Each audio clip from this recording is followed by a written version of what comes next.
வணக்கம் case, welcome to mister வாஸ்துனி. இன்றைக்கி நம்ம பார்க்க போகிற படம் பார்த்தீங்கன்னா ஒரு வெப் சீரிஸ் பார்க்க போகிறோம். தமிழ் வெப் சீரிஸு ப்ரீத்னு சொல்லிட்டு ஒரு வெப் சீரிஸ் 2018 அமேசானில் ரிலீஸ் பண்ணியிருந்தாங்க. ஸோ இது ஒரு ட்ராமா த்ரில்லர் வெப் சீரிஸு. இது ஐஎம்டிபியில் ரேட்டிங் பார்த்தீங்கன்னா 10க்கு 8.3 கொடுத்துருந்தாங்க. ஸோ டைரக்டர் மயக் சர்மா அப்படிங்கிறவர் டைரக்ட் பண்ணியிருந்தாப்பா. இது பிஜிஎம் ஸ்கூலில் அதில் வேறு லெவலில் கொடுத்துருப்பாங்க. சஸ்பென்ஸுக்கு, த்ரில்லருக்கு, க்ரைமுக்கு பஞ்சமில்லாத ஒரு அந்த இன்ட்ரெஸ்ட் இருக்கிறவங்க பார்க்க வேண்டிய கம்பல்சரி மஸ்ட் வாட்ச் மூவி இது. ஸோ இந்த வெப் சீரிஸ் பார்த்தோன்னா எனக்கே ஃபஸ்ட் டைம் பார்க்கும்போது அட்டேங்கப்பா அப்படிங்கிற மாதிரி இருந்துச்சு. ஃபஸ்ட்டு வெப் சீரிஸ் ஃபஸ்ட்டு சீசனில். அப்புறம் பார்க்க அடுத்து என்னாகும் அந்த சஸ்பென்ஸோட உச்சத்துக்கே போகிற மாதிரின்னு வச்சுங்களேன். அடுத்து என்ன நடக்க போகுது அப்படிங்கிறத இதில் என்னங்கிறது நம்ம யோசிக்கவே முடியாது. அந்த அளவுக்கு இதில் நல்லா நடிச்சிருக்காங்க எல்லாருமே. ஸோ இதில் மாதன் நல்லா ஆக்ட் பண்ணியிருக்காரு, நம்ம மேடி. ஸோ மற்றும் பல நடிகர்கள் நல்லா நடிச்சிருக்காங்க. ஸோ அப்படி ஒரு வெப் சீரிஸை பற்றி தான் இன்றைக்கி நம்ம பார்க்க போகிறோம்.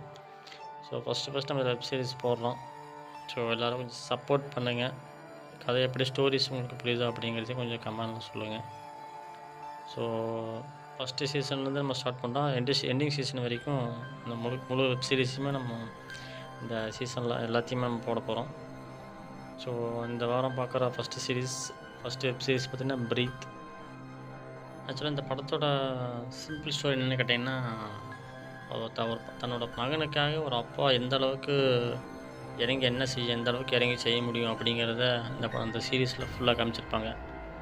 ஒரு மகனுக்காக, தன்னோட பையனை காப்பாற்றுறதுக்காக ஒரு தந்தை எந்த அளவுக்கு போராடுறாரு, எவ்வளோ பெரிய சிரமமாக இருந்தாலும் எப்படி அவர் கையாளுறாரு அப்படிங்கிற ஒரு பயங்கரமான விஷயத்தில் சொல்லியிருப்பாங்க. ஸோ மகனை நேசிக்கும் ஒவ்வொரு தந்தையும் பார்க்க வேண்டிய ஒரு வெப் சீரிஸ். ஸோ இன்றைக்கி நம்ம ஃபஸ்ட் வெப் சீரிஸை பார்த்துடலாம். சீரிஸோ ஸ்டார்டிங்கில் ஒரு சைரன் வச்சுட்டு ஒரு போலீஸ்கார் போது ஒரு பில்டிங்கு போகிறாங்க. அந்த பில்டிங் தான் ஃப்ளாட். ஸோ அந்த ஃப்ளாட்டுக்கிட்ட போய் வண்டியை பார்க் பண்ணிடுறாங்க, ஒரு போலீஸ் வண்டி. அங்கே பார்த்தீங்கன்னா அங்கே ஒரு ரூமுக்குள்ளே ஒரு ஃபோன் இருக்குது. அந்த ஃபோனில் ஒருத்தவங்க யாரும் வீடியோ எடுத்துகிட்டு இருக்கிறாங்க. அவங்களே செல்ஃப் வீடியோ எடுக்கிறாங்க. அது என்ன வீடியோனா, நான் சாக போகிறேன், என்னோடய சாவுக்கு வேறு யாரும் காரணம் கிடையாது, நான் தான் காரணம் அம்மா அப்படின்னு சொல்லி போட்டு அந்த பொண்ணு வீடியோ ரெக்கார்ட் பண்ணிட்டு இருக்கிறான். அப்புறம் திடீர்னு என்ன பண்ணுறான், ஒரு பேப்பரில் எடுத்து அவன் மூஞ்சி அவளே சுற்றிக்கிறான். சுற்றி முடிச்சதுக்கப்புறம் வீடியோ ரெக்கார்ட் ஆகிட்டு இருக்குது. ஏன் இந்த பேப்பர் எது சுற்றுறான்னா, மூச்சு தண்ணி செத்து போயிடுவான். கையை காலையில் அவளே கட்டிக்கிறான். ஒரு கடத்தில் மூச்சு முட்ட ஆரம்பிச்சிருது. மூச்சு விட முடியாமல் அப்படி துடிக்க ஆரம்பிச்சிட்றான். ஏன்னா காயத்தை சுற்றிட்டோம்னா மூச்சு விட முடியாது. கையை அவளே கட்டிக்கிறா இல்லையா. ஸோ காப்பாற்றுறதுக்கு வழி இல்லை, தப்பிக்கிறதுக்கும் வழி இல்லை. துடிச்சு கடைசியில் அவள் செத்து போகிறான். திடீர்னு கீழே விழுந்ததுக்கப்புறம் அந்த இடத்துல ஒருத்தன் கதவை திறந்துட்டு வெளியே போகிறான். ஸோ இவன் சாவருக்கு அவன் ஒருத்தன் காரணமாக இருப்பான் போல. அந்த இடத்துல நம்ம மேடியோட நேமை போடுறாங்க, அவர் மாதவன் அப்படின்னு டைட்டிலில் போட்டு ஆரம்பிக்கிறாங்க வெப் சீரிஸை. ஸோ வெப் சீரிஸோட நேம் ப்ரீத்.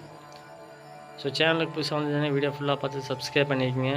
ஆல்ரெடி சப்ஸ்கிரைப் பண்ணுவாங்க, வாங்க வீடியோவை கண்டினியூ பண்ணுவோம். மறக்காமல் பெல் பட்டன் ஆன்லைன் கிளிக் பண்ணிக்கோங்க. அப்போ தான் நான் போகிற வீடியோ உங்களுக்கு நோட்டிஃபிகேஷன் வரும். அதுக்கப்புறம் ஒரு 4 மாதத்துக்கு முன்னாடி 4 மந்த் இயர்லியர் என்ன நடந்துச்சு, இந்த மாதிரி நடக்கிறதுக்கு முன்னாடி நடந்துச்சு அப்படிங்கிறத காட்டுறாங்க. ஒருத்தர் போகிறாரு. இவர் தான் அந்த படத்தோட போலீஸ் ஆஃபீஸர். ஸோ அவர் ஒரு டீம் கிட்ட பேசிகிட்டு இருக்கிறாரு. அவரோட ஆஃபீஸர் ஒருத்தர் பேசுகிறார், ஒரு ஜூனியர் ஆஃபீஸர். அவர் ஒரு ஹிண்ட் கொடுக்குறாரு. சார், இந்த இடத்துல நான் இந்த மாதிரி எமர்ஜென்சியில் இருக்கிறேன், நான் ஃபேமிலி ட்ரிப் வந்திருக்கேன், ஸோ என்னால் வர முடியாது, ஸோ நீங்கள் ஹேண்டில் பண்ணிக்கிங்க சார், நீங்கள் பார்த்துங்க அப்படின்னு ஒரு கேஸ் விஷயமாக பேசிகிட்டு இருக்கிறாங்க. சொல்லி முடிச்சுட்டு அவன் ஃபோனை கட் பண்ணிடுறான். அதுக்கப்புறம் அவன் என்ன பண்ணுறான், ப்ரொமோஷனுக்கு பேசுகிறான். அதை கேட்ட உடனே நம்ம இந்த போலீஸ் ஆஃபீஸர் ஃபோனை கட் பண்ணிடுறாரு. கட் பண்ணி முடிச்சதுக்கப்புறம் உடனே அவர் கூட ஒரு டிரைவரை கூட்டிகிட்டு அவரை கொடுக்குற போலீஸ் ஆஃபீஸர் கூட்டிகிட்டு ஒரு லாட்ஜுக்கு ரைடுக்கு போகிறாங்க. அங்கே போனால் ஏகப்பட்ட போதைப் பொருள் சிக்குது. அவனை பிடிச்சி விசாரிச்சு கேட்டதில்ல, இப்போ ஃபோன் பேசினா பார்த்தீங்களா, இவன் தான் முக்கிய மூல காரணமாக இருக்கான் அப்படிங்கிற மாதிரி சொல்கிறாங்க. உடனே இந்த போலீஸ் ஆஃபீஸருக்கு கடுப்பாயிடுது. அவன் எங்கே இருப்பான் அப்படிங்கிறத யோசிக்கிறாங்க. உடனே கூட இருக்கிற போலீஸ் ஆஃபீஸர் சொல்கிறார், அவர் ஒரு டிரைவர் போல், போலீஸ் டிரைவர். ஸோ அவர் சொல்கிறார், சார் அவர் ரொம்ப சிட்டி மாட்டவர் சார், அவர் நம்பவே முடியாது, ஏகப்பட்ட இடத்துல லஞ்சம் வாங்குறாரு, ஒன்றும் சரியில்லை சார். இப்போ கரெக்டாக ஊரில் இருக்கான்னு சொல்கிறேன், இங்கே நிஜமாக ஊருக்கு தான் போனாலும் எனக்கு டவுட்டாக இருக்குது அப்படின்னு சொன்ன உடனே இந்த போலீஸ்காரருக்கு டவுட் வந்துடுது, இந்த சீனியர் போலீஸ்காரருக்கு. ஏன்னா அவன் ட்ரிப்பு போனேன்னு சொன்ன ஃபேமிலியோட. ஆனால் அந்த இடத்துல ஃப்ளைட் சவுண்ட்லாம் கேட்டுச்சு. ஸோ இவன் சொல்கிறதில் பார்த்தா உண்மை மாதிரி தெரியல அப்படின்னு சொல்லி போட்டு அங்கே ஒரு கிளப் இருக்குது, அந்த கிளப்புக்கு வண்டி விடுங்கன்னு சொல்கிறாரு இந்த போலீஸ்காரர். நேராக வண்டி எங்கே போகுது, அந்த ஒரு கிளப்புக்கு போகுது. ஆக அந்த கிளப்புக்கு போன உடனே இங்கே எதுக்கு சார் வந்தோம் அப்படின்னு சொன்ன உடனே, ஸோ நம்ம பார்க்க வேண்டியவன் இங்கே தான் பார்க்க போகிறோம் வாங்கன்னு சொல்லி போட்டு அவரை கூட்டிகிட்டு நேராக அந்த கிளப்புக்குள்ளே போகிறாரு இந்த போலீஸ் அதிகாரி. நேராக அந்த கிளப்புக்குள்ளே போகிறாங்க. இந்த 2 போலீஸ் அதிகாரியும் போகிறாங்க. நம்ம கபீர் போலீஸ் என்ன பண்ணுறாரு, பாத்ரூமில் செக் பண்ணி பார்க்குறாரு இவங்க ஒளிஞ்சிருக்கானு அப்படின்னு.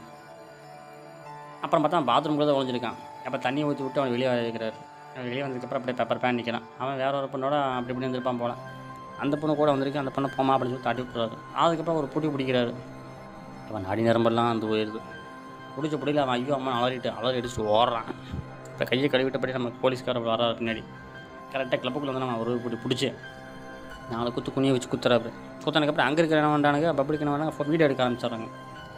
அப்புறம் இவர் வீடியோ ஆஃப் பண்ணு சொல்லி அவன் கேட்க மாட்டானுங்க. மிகப்பெரிய பிரச்சனையாகுது. அதுக்கப்புறம் அவன்கிட்ட எங்கிட்ட பேக் என்ன கேட்டு பேக்கை வாங்கிடுறாங்க. அந்த பேக்கில் பூரா பணமாக இருக்குது. ஸோ அந்த பணத்தை வாங்க தான் வந்திருக்காங்க. நீ சரிப்பட்டு வர மாட்டேடா அவனெல்லாம் வச்சுக்கிறேன்டா அப்படின்னு சொல்லி போட்டு அங்கேருந்து கிளம்புறாங்க. சார் இவெல்லாம் சொன்னால் கேட்க மாட்டான் சார், இவெல்லாம் சரியான ஃப்ராடு பையன், நம்ம டிபார்ட்மெண்ட்டில் இப்படி ஏமாற்றிட்டு இருக்காங்க பாருங்க, துரோகம் பண்ணுறானுங்க அப்படிலாம் சொல்லிட்டு அங்கேருந்து அப்படியே பேக் தூக்கி போட்டு கிளம்புறாங்க. அதுக்கப்புறம் ஒரு சீன் ஸ்டார்ட் ஆகுதுங்க. இதுதாங்க ஒரு பர்த்டே ஃபங்க்ஷன் ஒன்று ஸ்டார்ட் ஆகுது. அந்த பர்த்டே ஃபங்க்ஷனில் எல்லாம் விளாண்டுருக்குறாங்க கலகலன்னு. இதுதான் பர்த்டே பாய், நம்ம ஹீரோவோட நம்ம மாதவனோட பையன் இந்த வெப் சீரிஸில். ஸோ சந்தோஷமாக விளாட்றாங்க. ஜெயிச்சிட்டாரு நம்ம ஹீரோ மாதவன். மேடி ஜெயிச்சிட்டார், மேடின்னு வச்சுக்கலாம். ஜெயிச்சதுக்கப்புறம் ஆப்போசிட்டில் இருக்கிறவன் தோத்துட்டான். அப்போ அவன் மூஞ்சியை பார்க்கணுமே, நான் தோத்துட்டேமே வருத்தமாக இருக்கும். நீ தோத்துட்ட, நான் ஜெயிச்சிட்டேன்னு சொன்ன உடனே அவனுக்கு மூஞ்சி உருனாயிருது. அப்புறம் அவன் கோச்சுக்கிறான். உடனே வாடா இன்னொரு மேட்ச் வேணால் போடலாம் அப்படின்னு சொல்லலாம். அவன் கோச்சிட்டு போயிடுறான்.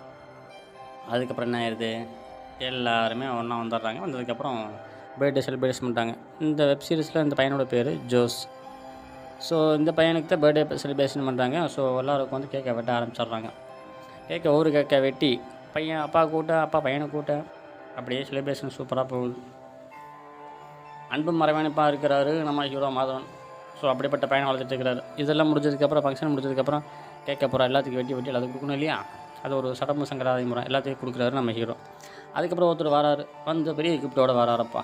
அந்த கிஃப்ட்டை பார்த்தோன்னா நம்ம ஹீரோ மாதவனுக்கு ஷாக் ஆயிடுது. மேடைக்கு இவ்வளோ பெரிய கிஃப்ட்டா, அப்படியே வாங்க வீட்டுக்கிட்ட கதவுக்கிட்ட வாங்க சொல்லி கூட்டி நிப்பாட்டி, போன வருஷம் சின்ன கிஃப்ட்டாக கொடுத்தீங்க பையனுக்கு, இந்த வாட்டி இவ்வளோ பெருசு கொடுக்குறீங்க, ரொம்ப எக்ஸ்பென்சிவாக இருக்குது. ஸோ அவ்வளோ கிஃப்ட்டு இந்த வயசில் என் பையனை கொடுக்க வேணாமே அப்படின்னு மாதவன் எல்லாத்தையும் சொல்ல, அவன் வந்து மூஞ்சி சுருங்கி போகுது. உங்கள் சுச்சுவேஷன் எனக்கு புரியுது, இதெல்லாம் உங்கள் அன்பு மட்டும் இருந்தால் எனக்கு போகுது அப்படின்னு சொல்லி போட்டு அந்த கிஃப்ட்டை அப்படியே புத்தனாப்பில் வாங்கி ஓரமாக வச்சுட்டேன், நீங்கள் மட்டும் உள்ள வாங்கன்னு சொல்லி கூட்டிகிட்டு போயிடுற அப்படி. அதுக்கப்புறம் என்ன ஆகுது, மேடியும் பையனும் தூக்கி கொஞ்சம் ஆரம்பிச்சிடுறாங்க. அவங்க அதாவது அவங்க பாட்டி மாதவனோட அம்மா இருக்காங்க, அவங்க பார்த்து சந்தோஷப்படுறாங்க. பசங்க சந்தோஷமாக இருக்காங்க அப்படின்னு ஒரு சந்தோஷம். அப்புறம் என்ன பண்ணுறாங்க, ஒரு கிளிக் ஒன்று எடுக்கிறாங்க, ஒரு செல்ஃபி. சரின்ட்டு அதெல்லாம் எடுத்து முடிச்சதுக்கப்புறம் நம்ம ஹீரோ அடுத்த நாள் கார் எடுத்துகிட்டு கிளம்புறாரு. அதில் தோற்றான் பார்த்தீங்களா அந்த கேமில், அவன் பார்க்குறான், இன்னொரு மேட்ச் வச்சுக்கலாமான்னு கேட்க அவன் மூஞ்சி காட்டுறான். அப்புறம் அந்த பாரில் இருக்கிற ஒரு பொண்ணு நம்ம மேடியை ஒரு லுக் கூடுது சைடாக. அதுக்கப்புறம் நம்ம மேடி நேரம் எங்கே போகிறாரு, கோச்சிங் போகிறாரு. நம்ம மேடி பார்த்தீங்கன்னா ஒரு ஃபுட்பால் கோச். ஸோ அவன் பசங்களுக்கு ட்ரைனிங் கொடுக்குறாரு. அப்புறம் கொடுக்குற பையன் என்னடா விளாட்ற, கரெக்டாக டேக்கிள் பண்ண மாட்டேன்னு சொல்லி கேட்கேன். கோச் அது என்னோடய ஃப்ரெண்ட் நைட்டில் சொப்பு விளாட்றேன், ஏன்டா வந்து சத்தம் போடுறாரு. அதுக்கப்புறம் உடனே ஒரு ஃபோன் ஒன்று வருது நம்ம மேடிக்கு. என்னென்னு கேட்டால் பையனுக்கு உடம்பு சரியாட்டு இருக்குது. உடனே நம்ம மேடியை நேராக வீட்டுக்கு போய் பையனை அப்படியே தோளில் போட்டு தூக்கிட்டு வர பையனுக்கு மூச்சு விட முடியாட்டு இருக்குது. ஏதோ ஒரு சிவியரான நோய் அட்டாக் ஆகி போச்சு, சிவியர் கண்டிஷன் ஆகி போச்சு. ஸோ பையனை நேராக ஹாஸ்பிட்டல் தூக்கிட்டு வராரு நம்ம ஹீரோ. வந்ததுக்கப்புறம் பார்த்திங்கன்னா உடனே டாக்டர் சொல்கிறாங்க, இது கொஞ்சம் மேஜர் கண்டிஷனில் வந்துருச்சு, ஸோ கொஞ்சம் நம்ம வெயிட் பண்ணி தான் ஆகணும் அப்படின்னு சொல்லி கேட்குறாங்க. டோனர்ஸ் பற்றி பேசுகிறாங்க. டோனர்ஸில் இருக்கிறாங்க 4-5 பேர் இருக்கிறாங்க. அதாவது 4-5 பேர்த்தில் அவங்க பையன் 5ஆவது இடத்துல இருக்கிறான்.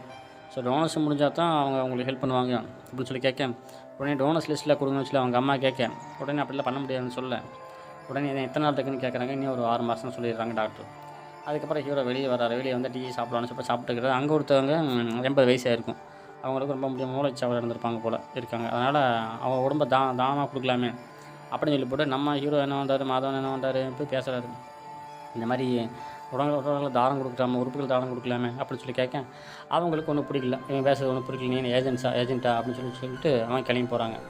உடனே அவன் கிளம்பி போனதை பார்த்தோன்னே ஒரு மந்திரம் சொல்கிறார். பகவத்கீதையிலேருந்து ஒரு வாசகத்தை எடுத்து பேசுகிறாரு. அது என்ன சொல்கிறாருன்னா, இந்த மாதிரி பகவத்கீதையில் சொல்லியிருக்கிறாங்க, இறந்த உடல்கள் எல்லாமே அடுத்த ஆத்மாக்கெல்லாம் அடுத்த உடல் தேடி போகும் அப்படின்னு சொல்லி ஒரு விளக்கத்தை கொடுக்குறாரு. என்ன விளக்கம் கொடுத்தா அவன் கேட்காம தெரியல, கிளம்பி போயிடுறாங்க. அது எப்போ அந்த டாக்டர் அம்மா இருக்க பார்த்தீங்களா, அவங்க வந்து ஆறுதல் பண்ணிடுறாங்க. அதுக்கப்புறம் இந்த கபீர் போலீஸ்காருக்கு பார்த்தீங்களா, அவருக்கு அப்பப்போ ஒரு கனவு வருது. அந்த கனவுல கண்ணு விழுகிற மாதிரி இருக்குது, அவரோட பொண்ணு ஞாபகம் வருது. அது என்னங்கிற ப்ளஸ்பேக் அடுத்ததில் சொல்லுவோம். அப்புறம் வழக்கம் போல் குடிக்க ஆரம்பிக்கிறாரு பயங்கரமாக. திடீர்னு அவரோட மனைவி வராங்க, கதவை திறந்துட்டு வராங்க. நம்ம ஹீரோ அப்படியே கையில் பாட்டில் குடிச்சு எந்திரிச்ச உடனே தண்ணியில் எழுந்திருக்கிறாரு. அவங்க சொல்கிறாங்க, நீ நம்ம பொண்ணை நினச்சிட்டுருக்கிறாரு, அவங்க பொண்ணை இறந்துட்டாங்க போல். ஸோ பொண்ணை நினச்சிட்டுக்காரு, நம்ம மனநிலைமையை மாற்றிக்க முயற்சி பண்ண இந்த வீட்டை விற்கலான்னு இருக்கிறேன். ஸோ உன்னோட பேரும் டாக்குமெண்ட்டில் இருக்குது, உனக்கு எப்போ தோணுதோ அப்போ நீ சொல்லு, அப்போ வித்தரலாம் அப்படின்னு சொல்ல. நம்ம பொண்ணு இங்கே இல்லை, இங்கே தான் இருக்கிறா அப்படின்னா அவர் சொல்கிறார் போலீஸ்காரர். அவன் ஞாபகம் இருக்கிறனால அவரும் அழுதுட்டு கிளம்பி போயிடுறான். அதுக்கப்புறம் இந்த பக்கம் இந்த கூடக்க நம்ம போலீஸு அவனை ஒருத்தர் கூப்பிட்ற, அப்படி வாங்க உங்களை கூப்பிட்றாங்கன்னு சொல்ல, சரி வர்றையா அப்படின்னு சொல்லி போட்டு பாத்ரூம் இருக்கிற அப்படி அவர் அப்படியே கிளம்பி போகிறாரு. நேரம் ஆஃபீஸர் கூப்பிட்றாருன்னு சொல்லி போட்டு இங்கே பார்த்தா இவங்க பப்புக்கு போயிருப்பாங்க இல்லையா, அந்த வீடியோவை எவனோ அப்லோட் பண்ணிப்பாங்க இருக்குது. இந்த கம்பெனி போலீஸ்கார் அடிச்சிருப்பார் ஒருத்தனை. ஸோ அவன் அடித்த வீடியோலாம் தூக்கி அப்லோட் பண்ணியிருக்காங்க. இது அங்கே இருக்க உயர் அதிகாரி பார்த்துட்டு, என்ன வேலை செஞ்சு வச்சுருக்கீங்க, பப்ளிக் நியூசன்ஸ் பண்ணி வச்சுருக்கீங்க அப்படின்னு சொல்ல, சார் அந்த போலீஸ்காரை பற்றி உங்களுக்கு தெரியுமில்ல, எனக்கு தெரியுமியா என்னென்ன வேலை பண்ணிட்டான்னு, நீங்கள் கொஞ்சம் கரெக்டாக இருந்துக்கணும்ல அப்படின்னு மான் பண்ணிட்டாரு. அப்புறம் வீட்டை விற்கிறதுக்கு நான் தான் வீட்டுக்கு வர மாட்டேன் ஐடியா கொடுத்தேன் அப்படின்னு சொல்ல, இல்லை சார் என் பொண்ணு அங்கே தான் இருக்கிறா, நான் வீட்டை வைக்க மாட்டேன் அப்படின்னு அவர் கோச்சிட்டு போகிறாரு கம்பெனி போலீஸ். அப்புறம் கூடக்காரர் சொல்கிறாரு, நீ ஏன் கூட நீங்கள் சொல்லலாம்ல சார், அவர் உங்களுக்கே ஆப்படிக்கிறாரு, நான் சொன்னால் இங்கே சார் அவர் கேட்க போகிறாரு, இனியே லாங்குவேஜ் போயா முதல்ல அப்படின்னு வரட்டு விட்றாரு. அப்படி அதுக்கப்புறம் வீட்டுக்கு வந்தவொடனே நம்ம பையனுக்கு கதை சொல்லி கொடுத்துட்டுருக்கிறாரு மாதவன். கதை சொல்லிட்டு இருக்க சொல்ல கடைசி அந்த பையன் சொல்கிறான், டாடா ஐ டோன்ட் வாண்ட் டு டைன்னு சொல்கிறான், நான் சாக விரும்பலை அப்படின்னு சொன்ன உடனே நம்ம மாதவனுக்கு மனசு இறங்கிடுது. உடனே அவங்க அம்மா என்ன பண்ணுறாங்க, யார் மாதவனோட அம்மா, இவங்க பாட்டி, நம்ம பையனுக்கு நல்லா உறுப்பு தானம் கொடுக்கறதுக்கு நான் இது கவர்மெண்ட்டில் நான் முறையிட போகிறேன் அப்படி இப்படின்னு என்னென்னமோ சொல்லிட்டு அழுக ஆரம்பிச்சிட்றாங்க. எப்படி நம்ம ஹேண்டில் பண்ண தெரியலன்னு சொல்லிட்டு மனசை கலங்க ஆரம்பிச்சிட்றாங்க. நம்ம மாதவனும் அப்படியே சமாளிக்கிறாங்க அவங்க அம்மாவை. என்ன பண்ண தெரியாமல் அவரும் முழிக்கிறாப்புல. நல்ல யோசனை வந்தார் பயங்கரமாக, என்னடா பண்ணலாம் நம்ம பையனை காப்பாற்றணுமே அப்படின்னு. ஸோ இதுக்கு ஏதாவது முயற்சி நம்ம செஞ்சாகணுமே அப்படின்னு நம்ம மாதவன் நினைக்கிறாரு. பல யோசனைகள் அவருக்கு பல நாட்களாகவே தோணிகிட்டே இருக்குது. இப்போ 5வது இடத்துல இருக்கிறாரு நம்ம பையன். அப்படியே அவங்க முதல் இடத்துக்கு வந்தாலுமே அவன் இறந்தால் தான் உடலுறுப்பு தானம் கொடுக்க முடியும். ஸோ அதை நினச்சி பார்க்குறாரு. அப்போ என்ன பண்ணுறது, அவங்க இறக்கணும், அவங்க இறந்தால் தான் அந்த உடல் உறுப்பு பையனுக்கு வரும். ஸோ பையன் சொன்னதெல்லாம் ஞாபகம் வருது, டாடா நான் சாக விரும்பலை அப்படின்னு சொன்னதெல்லாம் மாதவனுக்கு மைண்டுக்குள்ளே வந்து போகுது. என்ன செய்யறதுன்னு தெரியாமல் திடீர்னு ஒரு நாள் அந்த ஹாஸ்பிட்டலில் காட்டுறாங்க. அது ஒரு நைட் டைம். அந்த நைட் டைமில் அப்படியே உள்ளே வர்றாங்க, யாரோ ஒருத்தர் வராங்க. அங்கே இருக்கிற நர்ஸம்மா நைட் டியூட்டி பார்த்துட்டு இங்கிட்டு வராங்க. கரெக்டாக அந்த டாக்டர் ரூம் இருக்குது பார்த்திங்களா, அந்த ரூமுக்குள்ளே போய் யாரோ ஃபைல்ஸை கலைன்னு கலைச்சி எடுக்கிறாங்க. ஏதோ ஒரு ஃபைலில் தேடுறாங்க போல். தேடுற ஃபைல் அவருக்கு இன்னும் கிடைக்கவே இல்லை. அதுக்கப்புறம் அவங்க வச்சுருக்க ட்ராவல்லேருந்து எல்லா இடத்துலையும் சர்ச் பண்ணி தேட ஆரம்பிச்சிடுறாங்க. ஒரு கடத்தில் என்ன இப்போ அந்த ஃபைல் கிடச்சிருது. அந்த ஃபைல் எடுத்த உடனே என்ன ஆயிடுது, சந்தோஷமாயிருது. அந்த நர்ஸம்மா என்ன பண்ணுறாங்க, அங்கே வந்து டக்குன்னு தெளிவு போகிறாங்க. இது யாரோ அந்த ஃபைல் எடுத்தோன்னா உடனே யாரோ ஃபோட்டோவாக எடுக்க ஆரம்பிச்சிடுறாங்க. அந்த லிஸ்ட் லிஸ்ட்டெல்லாம் எடுத்து முடிச்சதுக்கப்புறம் பார்த்திங்கன்னா கரெக்டாக அந்த நர்ஸம்மா வராங்க. கரெக்டாக உள்ளே வர்றாங்க. யார் இந்த ரூம் இருக்குது பார்த்திங்களா, இவர் தேடிட்டு இருக்காங்களா டாக்குமெண்ட்டு, இவர் ஃபோட்டோ எடுத்துகிட்டு அந்த நர்ஸம்மா டக்குன்னு உள்ளே வந்துடுறாங்க. கதவை திறக்கிறாங்க டம்முன்னு. அப்புறம் மற்ற உள்ள யாரையும் அவங்க வழக்கம் போல் நர்ஸம்மா என்ன பண்ணுறாங்க, வைக்கிற ஃபைலெல்லாம் வச்சு போட்டு கிளம்பி போகிறாங்க. இந்த பக்கம் காட்டுறாங்க, தலையில் முக்காடு போட்டு போகிறாங்க. இது வேறு யாரும் இல்லைங்க, நம்ம ஹீரோ மேடி மாதவன் தான். ஸோ அவர் லிஸ்ட்டை தூக்கிட்டார். நீ அடுத்தடுத்து அந்த லிஸ்ட்டை வச்சு என்ன பண்ண போகிறாங்கிறது அப்படிங்கிறது அடுத்த வரக்கூடிய பாட்டில் நமக்கு தெரிய வரும். ஸோ இந்த சஸ்பென்ஸோட இந்த ஃபஸ்ட்டு சீசனில் இந்த எபிசோடு 1 முடிந்தது. நீ அடுத்து என்னாச்சு அப்படிங்கிறது அடுத்த எபிசோடில் அடுத்த எபிசோடில் நான் உங்களுக்கு ஒரு வீடியோவை சொல்கிறேன். அது வரை காத்திருக்கவும். நன்றி, வணக்கம், தேங்க்யூ.